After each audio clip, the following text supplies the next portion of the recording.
Racing just is started, one horse slow out, and that is Committee Chair. We have Gobernadora, break quickly at the start, down on the inside, now is Win King, ay baling ganda in the middle portion, then comes Perfection, Maimpok comes next, Blowing Hat, Palasig, One Bahamas, then Dance Rose, while Committee Chair is the early trailer, and as they swing, down the back, we have Baling Ganda by about 3/4 of a length lead. Moving up on the outside, Gobernadora. Win King ay on the outside. Now is Blowing Hat. Maimpok comes next. Perfection.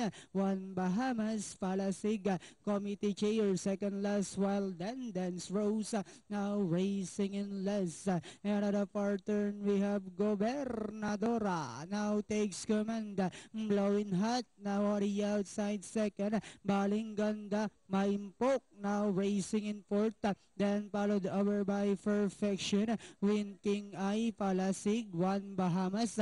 Then Dance Rose, while Committee Chair now racing in less. And they are now entering the home stretch. We have Gobernadora by about 2 lengths. Maimpok in second. Blowing Hat as they swing for home. We have Gobernadora this time by about 4 lengths.